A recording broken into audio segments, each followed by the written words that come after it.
nos últimos anos foi, de alguma forma, mais promovido com a revitalização de algo que já existia, mas que estava um pouco arrefecido, que é o Gabinete de Estudos e Etnografia, que hoje trabalha a sério e faz um estudo que, no fundo, é a base daquilo que nós apresentamos. Daí esta necessidade que nós sentimos de debater e de falar com outras pessoas para, em conjunto, conseguirmos enriquecer-nos uns aos outros mutuamente. Neste primeiro painel de hoje,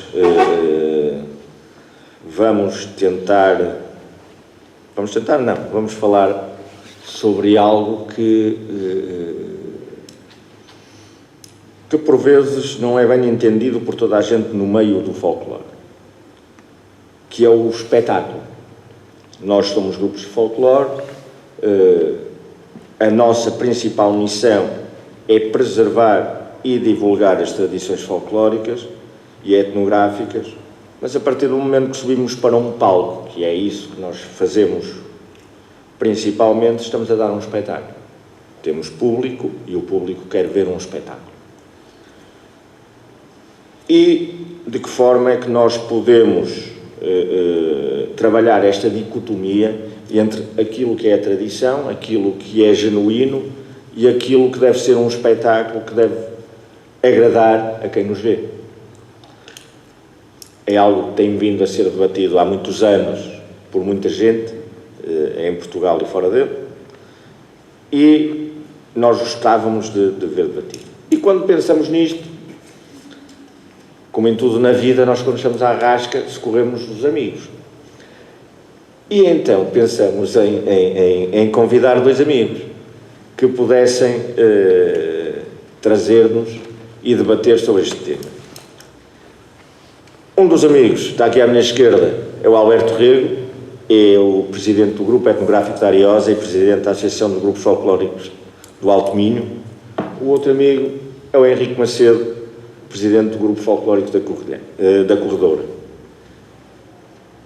Eles foram escolhidos por serem amigos, mas não foi este o principal critério para esta escolha. O principal critério para esta escolha foi precisamente o cuidado que estes grupos têm na apresentação dos seus espetáculos e de o fazer de forma diferente. Para vos dar um exemplo e para lançar este debate, porque são eles que têm que o fazer e não eu, o Grupo Etnográfico da Ariosa tem, por exemplo, e lançou em 2020, penso eu, um CD que se chama Várias Vozes, em que tocam folclore, mas em que, por exemplo, tem uma intérprete que canta alentejano, a Celina da Piedade, a cantar milho, e tem, por exemplo, um cantor lírico a cantar folclore. E utilizam instrumentos que não são instrumentos convencionalmente tradicionais, aquilo que nós estamos habituados a ver nas nossas tocadas. Uma abordagem diferente. Por outro lado, e a crescer a isto, foram um dos 20 grupos, 20, que há umas semanas atrás apresentaram um espetáculo em Viena, a minha terra é Viena, em que juntaram, se eu estiver errado, Alberto, faça o favor de me corrigir, em que juntaram 240 bailarinos ou bailadores em palco. 240 bailadores em palco, a dançarem todos juntos. Do salão? O fone, mas num palco. O Grupo Folclórico da Corredora fez também, há pouco tempo, uma apresentação completamente diferente. Algo que tem o nome do meu velho disco móvel, né? Em que juntaram a dança folclórica com a dança contemporânea e com música erudita. São abordagens diferentes daquilo que habitualmente nós estamos habituados a ver. E porque nós vamos fazer uma conversa, não vamos conversar, acima de tudo, vamos conversar sobre isto, e eu vou tentar lançar esta conversa perguntando, desde já aqui ao Alberto, onde é que começa o espetáculo e acaba a tradição, ou se acaba um e começa outro, ou se estão os dois juntos e ligados, e o que é que devemos fazer enquanto grupos de folclore para atrair as pessoas a verem-nos? Muito obrigado, é um prazer estar aqui na Amorosa, terra que nos habituou a ter uma dinâmica diferente daquilo que é comum ao resto do país, e aqui, efetivamente, o rancho típico da Amorosa, para nós, tem sido, digamos, um impulsionador, um motivador, tal como a Corredora. Eu não vi este último espetáculo e penitencio-me disso, não pude ir assistir, mas vi o anterior com a Filipa Francisco, coreografado por a Filipa Francisco, e que realmente foi uma coisa que me encheu. Meus amigos, isto é assim, há muito tempo que eu li, porque foi escrito há mais de 100 anos, só há uma maneira de salvar as tradições, é juntar a interpretação das novas gerações, das gerações atuais. Ponto final. Percebi isto e não saio disto. Ou seja, eu percebi, eu pertenço ao rol dos velhos, tenho 73 anos, pertenço ao rol dos velhos e, portanto, eu tenho que permitir que as novas gerações façam a interpretação, por duas razões. Os jovens de hoje não andam no campo a sachar milho. Os jovens de hoje não fazem desfolhadas naturalmente. Os jovens de hoje não tratam disto, não tratam daquilo, não tratam daquilo outro. Andam nas escolas, estão nas faculdades, estão não sei onde, estão não sei o que mais. Mas os jovens de hoje vão para casa e sentem os mais velhos. E ouvem os mais velhos. Alguns, outros. Aqueles que já estão na fase deste aparelhinho, aí já não ouvem ninguém, já não veem ninguém, porque também há aquela nova geração que descobriu a inteligência do futuro, está aqui. Eles não precisam de pensar, isto pensa por eles. Temos que contrariar isso, temos que dizer exatamente a esses jovens que só usam isto que estão errados. Então temos que os induzir. Como é que os vamos enganar? Eu vou usar esta expressão. Como é que os vamos enganar? Porque nós temos que levar os jovens para o movimento. Porque só com velhos vamos ficar com os espetáculos com velhos dos lares, que já está a acontecer em Portugal. Eu já tive disso. Aparecer um grupo folclórico, a mostrar-se em palco, mas que traziam os velhotes para encher o autocarro e para encher o palco, que eram velhotes utilizadores de lares. Então, não sei se estão a ver. Isto começa a ser complicado. Então, se nós, para nos projetarmos para o futuro, temos que perceber como é que vamos encontrar este equilíbrio. Como é evidente, e o Jorge fez o favor exatamente de me ajudar na introdução, como é evidente, nós vamos fazendo algumas coisas. Acertamos sempre? Não. Mas temos uma coisa que se chama o futuro. E hoje eu estou preocupado com o futuro. Não estou preocupado com o passado. Eu não estou preocupado com as pessoas que se achavam milho, com as pessoas que tinham muitas tradições, que tinham muitas historinhas para contar, que tinham... Não estou preocupado com isso. Eu estou preocupado com os jovens. Porque ou nós conseguimos induzir os nossos jovens num ambiente que lhes leve um pouco ao passado, ou nós vamos perder esta geração e qualquer dia estamos todos a dançar de jeans. Não tenham dúvidas. Porque a geração de hoje, e possivelmente rotas, aquelas jeans já com aqueles cortes, vamos ter que entendermos, vai ser assim. Porque hoje a nova geração anda toda... tendem a uniformizar, ou seja, os padrões internacionais, os padrões universais. Eles tendem a isso. E nós temos que contrariar isso. E nós vimos, efetivamente, o nosso atraso, o atraso de Portugal durante séculos e durante muito tempo, e foi uma sorte para as tradições chegarem a nós assim, foi uma sorte. Nós, durante muito tempo, estávamos atrasados em relação ao resto da Europa.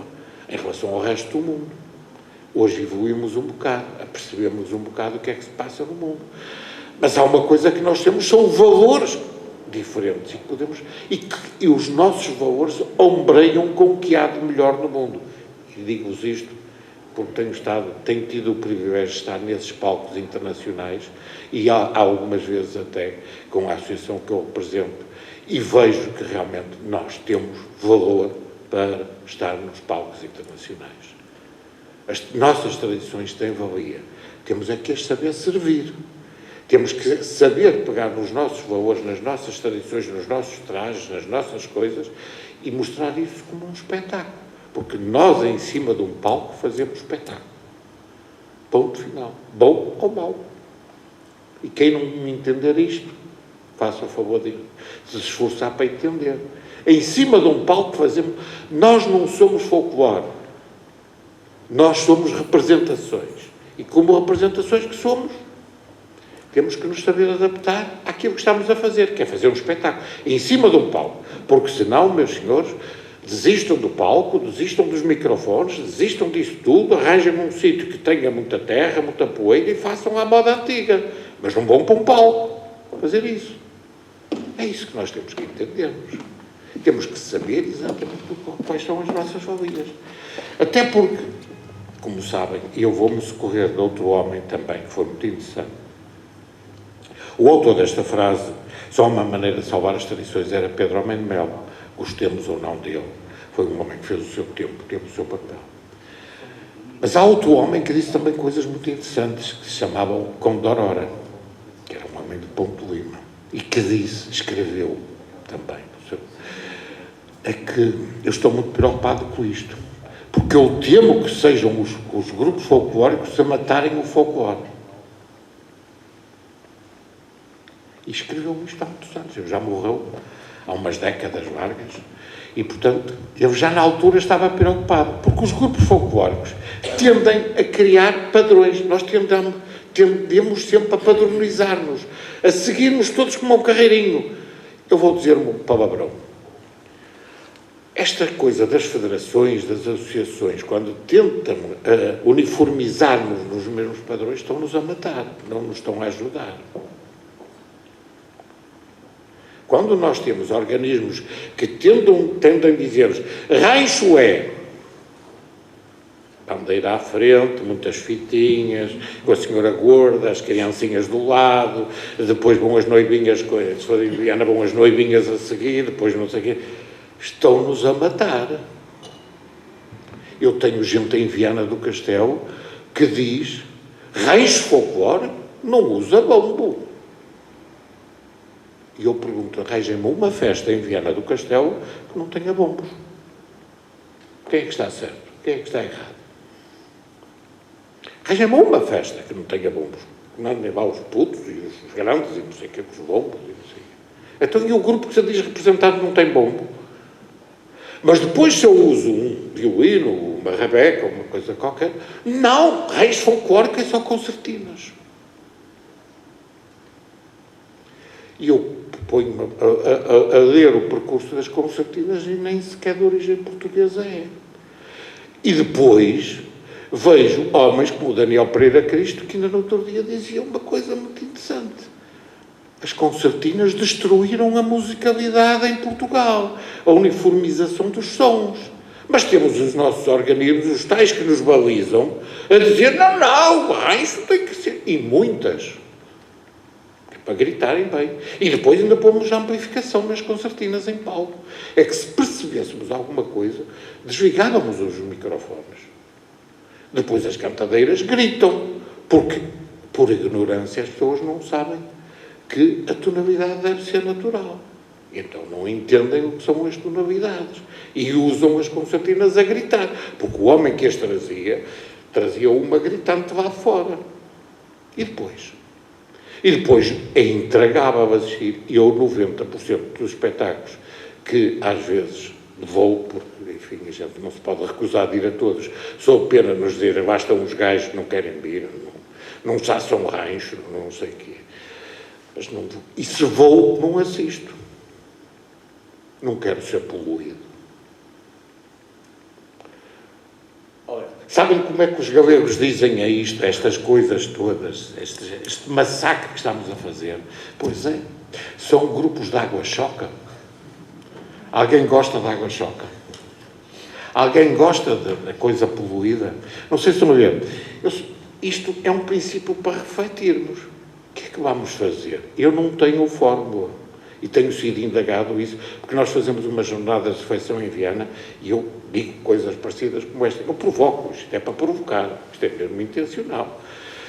Porque eu também quero aprender. Todos nós precisamos de aprender. E, acima de tudo, queremos pensar no futuro. Como é que vamos salvar as tradições? Como é que vamos fazer? É com velhos? É com as novas gerações? E como é que vamos atrair as novas gerações? Às vezes temos que os enganar. E eu posso-vos contar algumas histórias dessas, como é que a gente os engana. Claro, obrigado. Henrique, e nós, existe mesmo alguma fórmula mágica para salvarmos as tradições? Muito bom dia a todos, cumprimentar os presentes e agradecer o convite para estar nestas segundas jornadas da etnografia de folclore e que muito me honra poder partilhar aqui algumas das experiências do Grupo Folclore da Corredora com todos vocês. Sim, há muitas coisas que pode salvar, quer dizer, o folclore também não está assim tão mal quanto isso, mas ainda estamos a tempo de salvar o folclore e principalmente os espetáculos. E eu diria que na conferência de imprensa que tivemos de divulgação do espetáculo que realizámos no mês de setembro, O Meu Velho Diz que Morre, eu disse uma coisa mais ou menos como esta: o nosso folclore é muito rico. Nós temos um folclore rico, diferente, com várias tradições, vários costumes, e que a primeira coisa que os grupos de folclore têm que fazer é preservar as tradições dos nossos antepassados. Mas não chega. Nós temos que acrescentar mais valor. E acrescentando mais valor é trazer nos tempos atuais, nestes tempos da informática e de conhecimento, trazer pessoas que nos possam trazer ao folclore mais valia. Ou seja, nós fizemos um espetáculo que tivemos um compositor, por exemplo, e dou isto a título de exemplo, tivemos um compositor connosco que pegou na nossa dança, numa das danças mais tradicionais que o folclore de Guimarães tem, que é o velho, e transformou aquela música toda e pôs-lhe mais valia. Ou seja, trouxe instrumentos novos, piano, trompete, saxofone, juntou ao cavaquinho e à concertina e deu uma roupagem diferente. Não perdemos nada. Eu estou em crer que o velho não ficou mais pobre, ficou muito mais rico. Aliás, porque temos agora o velho escrito em pauta, que não tínhamos. Portanto, isso foi logo uma mais-valia. E antes deste espetáculo, até, no início de janeiro, quando Guimarães festejava a capital, os 10 anos da Capital Europeia da Cultura, o mesmo compositor, porque já andávamos a fazer ensaios para este espetáculo, ele quis que o grupo fosse dançar outra dança tradicional e com uma roupagem completamente diferente, que foi a vareira descansada. Portanto, uma dança lenta, placiana, que às vezes as pessoas não apreciam muito, mas o que ele deu com a orquestra de Guimarães foi uma roupagem diferente. O que é que nós temos que fazer? Como o Alberto dizia, para trazer mais jovens para aqui. É isto. O espetáculo é isto. Não perdemos nada. Estou a crer que os nossos antepassados não estão chateados. Eu acho que eles estão felizes porque o que nós pegamos foi o que eles nos deixaram e acrescentámos mais valor. É isto que nós temos que fazer ao folclore. É acrescentar mais valor.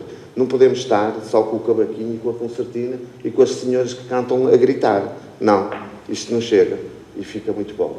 E, portanto, temos que acrescentar mais valor. Temos que acrescentar compositores, pessoas que estudaram música. Nós tivemos um ano com músicos profissionais. Portanto, o espetáculo não foi ensaiado numa semana, foi ensaiado num ano. E, portanto, aqueles músicos profissionais estiveram connosco. E uma coreógrafa que, no fundo, nós interpretámos, pegámos no velho, interpretámos o velho e depois partimos para uma dança contemporânea, mas aprendemos muita coisa que vamos utilizar nos nossos espetáculos. Obviamente que cada grupo de folclore apresenta um espetáculo. Isso é verdade. Bom ou mau. Até porque todos nós que cobramos cachê para a apresentação do espetáculo. E como apresentámos, o que temos é que fazer diferente. É cativar públicos novos, que é para não correr o risco, como acontece na maioria dos festivais, estarmos a dançar para o senhor que põe o som, porque o público foi embora.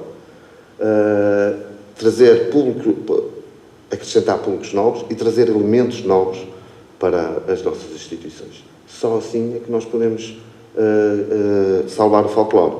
E trazendo pessoas que na música e na coreografia, como a Filipa Francisca em 2012, que esteve connosco na viagem, e a Maria Soares agora, neste espetáculo O Meu Velho Diz que Morre, porque o que eles trazem é mais-valia. E nós tiramos proveito disso tudo, dos músicos e das coreógrafos, mesmo nas nossas apresentações. Estou em crer que o Grupo Folclore da Corredora, nas apresentações futuras, mesmo naquelas mais tradicionais que o grupo utiliza, será diferente a apresentar, porque nós tivemos um ano a trabalhar coisas diferentes.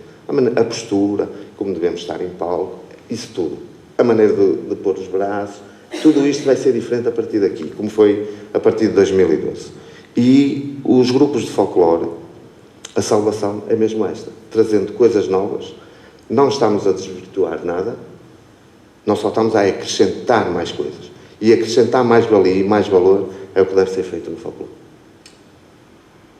Meus caros, ambos falaram de algo que eu acho, e eu também gosto de provocar, falaram de algo que eu acho que é absolutamente determinante naquilo que nós fazemos, que é o público.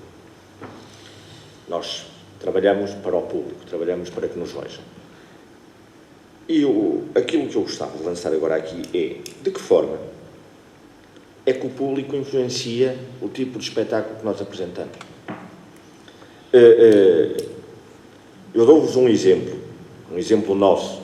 Nós há uns anos íamos para um festival de folclore internacional em que tínhamos que dançar, tínhamos espetáculos de 5 minutos. E nós pensamos, o que é que nós vamos fazer em 5 minutos? Em 5 minutos, entramos com a mansidão, saímos com a divertida e está feito. Lá foram os 5 minutos e se calhar passamos. E, portanto, na altura, os responsáveis do grupo, um deles está aqui, decidiram fazer algo que foi inovador, que foi fazer, chamemos-lhe assim, um medley de danças. Ou seja, intercalamos e juntamos danças. Não paramos durante 5 minutos, fazemos o arregaço, o vira-valseado, a tirana e a divertida, sem parar, sem música. Tivemos a ousadia de fazer isso em Lança da Palmeira. Fomos quase que crucificados. E, portanto, era isto que eu gostava que lançássemos agora ao debate. De que forma é que o público influencia o tipo de espetáculo que nós apresentamos? Vamos apresentar um espetáculo diferente se vamos, por exemplo, a uma aldeia qualquer deste nosso Portugal, num festival, ou se estamos num festival internacional na Coreia do Sul, por exemplo?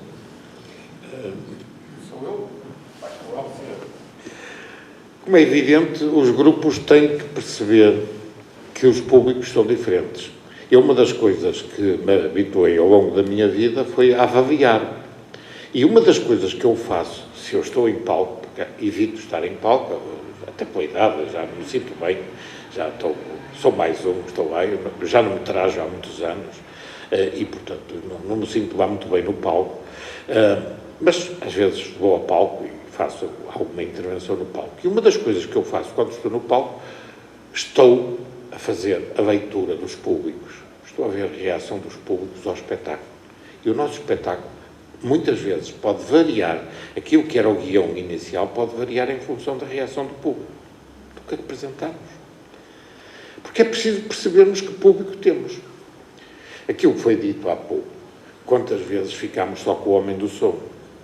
Há uma história muito engraçada que era contada por os membros da Federação, que estava o Presidente da Federação e 2 velhinhas, e uma delas encheu-se frio, era 1h, faltava um grupo ainda para atuar. Maria, vamos embora, que está frio. Mulher, e vamos embora, deixámos aqui o senhor sozinho, que era o Presidente da Federação, que era o único que estava lá, e as 2 velhotas.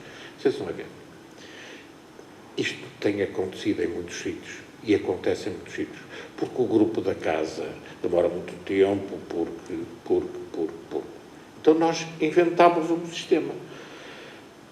Aquilo que o Jorge estava a dizer é fundamental. 5 minutos, quantas vezes? Já nos deram 3 minutos. Nós fomos, o grupo etnográfico da Ariosa deu nas vistas em 1983, em Lisboa, no Festinatel,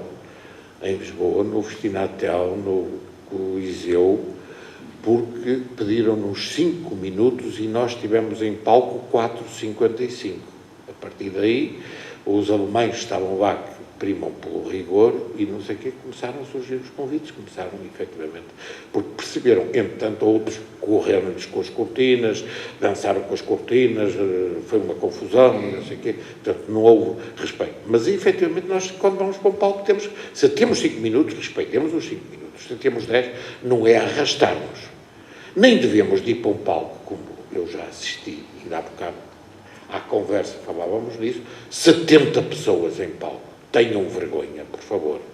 Aqueles senhores diretores dos grupos folclóricos que andam com essa quantidade de gente, tenham vergonha, saibam o que é estar em palco. Isso, para 70 pessoas, é preciso ter uma ópera e ter muita gente a dirigir, como é evidente. E nestas coisas do folclore, que nós pensamos que é assim, e tem que ser assim, porque rancho é assim, é a linguagem, nós temos que perceber que não pode ser assim, porque pode ser assado, porque pode ser diferente, porque as pessoas podem interpretar aquilo que vem no passado, porque as pessoas têm que ter identidade. E o que é importante, e o grande problema, é padronizarem, tentarem uniformizar-nos. Tem que ser assim. Entra assim, dá-se muitas voltas ao palco, faça aquela cena dos tancarrios, depois não sei o quê, depois não sei o quê. Mas esquecemos de pequenos pormenores. Eu ainda há dias estava a assistir a um espetáculo que eu disse assim, ora aqui está uma das coisas que esta gente não percebeu. Dançar é seduzir. É. Estamos a dançar com uma rapariga, normalmente. Ainda não dançámos homens com homens, mulheres com mulheres já vão dançando. Ainda não chegámos a essa fase, ainda não entramos nessa particularidade do género. Mas há uma coisa que é, o homem nunca virá as costas à mulher, nem a mulher virá as costas ao homem a dançar. É das regras, é da boa educação. Se há sedução, é olhos nos olhos. E quem souber isto, faz isso. Viravam as costas a dançar, porque foi mal engendrada, foi por aqueles ensaiadores que andam por aí, não é? Quem mascarou, e até são condecorados às vezes pelas câmaras municipais, depois porque pensam que fizeram um trabalho interessantíssimo, mas coitados, só ajudaram a denegrir aquilo que é a palavra folclore, que eu não uso, não gosto muito da palavra folclore, eu não gosto. Eu sou da corrente do professor Jorge Dias, que dizia, não, temos outras palavras para dizer isto, não precisamos desses estrangeirismos. Mas temos que ver como é que num espetáculo, como é que vamos conceber o nosso espetáculo. Então temos pacotes, para 3, para 5, para 10, para 15, para 20 minutos. Ficamos aflitos quando querem que a gente vá ao palco 2 vezes ou 3 e temos que estar 1h30 em cima de um palco. Aí temos que contar uma história. Porque os diretores do festival, ou os dirigentes do festival, não percebem que um grupo folclórico não é para estar a entreter o público em cima de um palco. Isso faz uma coisa qualquer, mas não é com um grupo folclórico. Um grupo folclórico faz um espetáculo de 5, 10, 15, 20 minutos, meia hora. Ao fim de meia hora ninguém tem paciência, por muito bom que seja esse grupo, para estar a aturar mais aquele grupo folclórico em cima do palco. 20 minutos talvez seja o limite máximo. Que depois somos repetitivos. Porque nós só somos 25, 30, por aí, 35 o máximo. Já é uma monstruosidade em palco. Se eles souberem estar em palco, enchem um palco com uma dimensão enorme. 35 pessoas é uma monstruosidade. 70 nunca é falta de respeito. Eu posso-vos dizer que tenho exemplos de gente que anda para aí com 70 pessoas que não tem vergonha nem respeito pelas organizações, pelos custos. Depois temos que também perceber isto. Isso custa dinheiro. Levar 70 pessoas para uma terra qualquer, uma excursão com 70 pessoas, isso custa muito dinheiro a uma organização. Eu não vou dizer nomes, mas uma altura estavam as duas guias de um grupo que tinha 70 pessoas e do outro que estava com 35. Ai, mas eles são tão... Se a comida falta, e faltou mesmo, foi preciso buscar reforço, porque eram 70 e nunca mais paravam de passar. E todos levavam partido. Vocês estão a ver? São estas coisas que destroem o movimento. É isto que nós temos que perceber. Isto faz parte de nós. Na Grécia e em Portugal, e depois ter abaixo 50% das pessoas. Nós, por exemplo, temos medo de convidar os portugueses porque nos aparecem a tocar. É isso. Os festivais. Tem o avô, a avó, a menina, tal, e trazem. E aí 70 pessoas. 70 pessoas que não podemos pagar o alojamento, não podemos pagar. É evidente, é impossível. E na Grécia, o grupo da Grécia, é uma vergonha. Quero dizer que é uma vergonha portuguesa. Ok.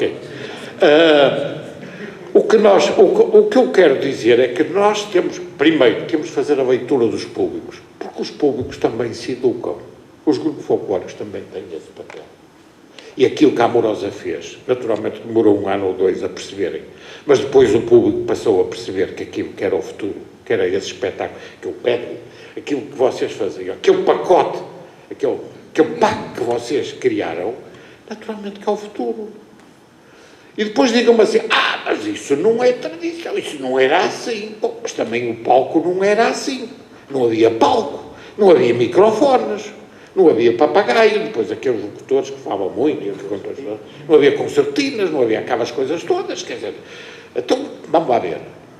Então não sei se estão a ver, eu fico sempre horrorizado, ainda há bocado estava a olhar para aqui e estava a ver que havia um homem da região de Águeda, perto de Águeda, que era engenheiro, não sei quantos, que escreveu, o homem fartou-se de dizer algumas barbaridades, depois disseram que até que ele tem problemas de saúde mental, não sei, confesso que não sei.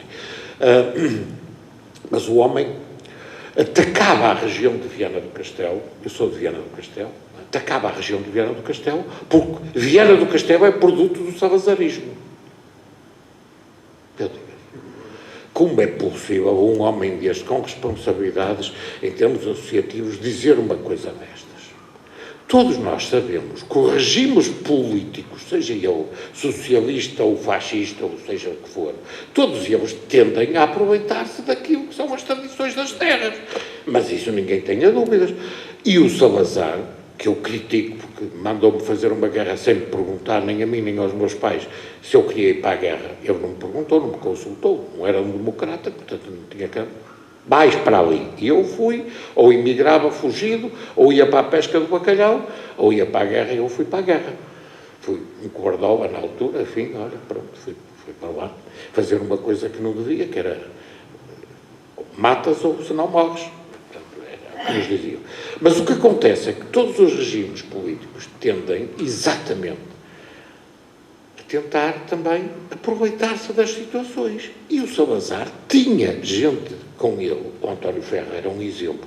Era um homem inteligente, culto, inteligente, perspicaz. E descobriu, tal como noutras terras do país, atenção, Viana do Castelo não é exclusivo, nem pensa que eu digo isto porque nós é que somos os bons, os outros são todos maus. Não é nada disso. Viana do Castelo tem algumas especificidades e que oxalá os de Viana do Castelo saibam usar essas especificidades. Oxalá. A gente tem feito algum esforço nesse sentido. Mas o que acontece é que o regime político de então aproveitou-se disso. E, reparem, as marchas do Santo António em Lisboa, os primeiros anos, que fatos eram com os fatos de Viana, que eram feitas. Porque eles toparam que aquilo vendia. Os grupos de imigrantes espalhados pelo mundo, que vocês todos conhecem, usam que fatos?